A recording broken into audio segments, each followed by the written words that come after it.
అందరికీ నమస్కారం. నా పేరు షాహిన్.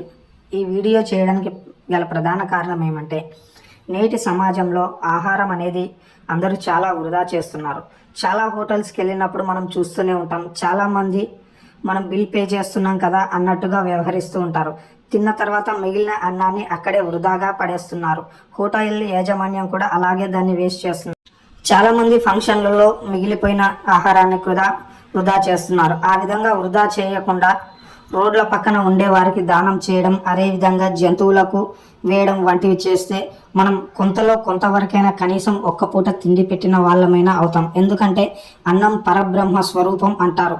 అన్నాన్ని పండించడానికి రైతులు ఎంతో కష్టపడి సంవత్సరం అంతా కష్టపడి పండిస్తున్నటువంటి అన్నాన్ని మనం వృధా చేయకూడదు. కేవలం డబ్బు పెట్టినంత మాత్రాన ఆహారం వస్తుంది అనుకోకూడదు. మన నోటి దగ్గరికి వస్తున్నటువంటి ఆహారం వెనక ఎంతమంది కష్టం ఉందో మనం ఒక్కసారి ఆలోచిస్తే ఆ విధంగా ఆహారాన్ని అయితే వృధా చేయరని నా నమ్మకం. కాబట్టి ఫ్రెండ్స్, నేను అందరికీ తెలియజేసేది ఒకటే, ఇప్పటి నుంచైనా సరే హోటల్లో మిగిలిపోయిన ఆహారాన్ని మనం పార్సిల్ కట్టించుకొని కనీసం ఎక్కడైనా సరే రోడ్ల పక్కన ఉన్న వారికి ఒక్కరి కడుపు నింపినా చాలు. అది మనకు కాకపోయినా రేపటి తరంలో మన పిల్లలకైనా కూడా ఉపయోగపడుతుంది. పిల్లలకు కూడా ఇటువంటి మంచి అలవాట్లు నేర్పించాలని నేను ఈ వీడియో ద్వారా తెలియజేస్తున్నాను.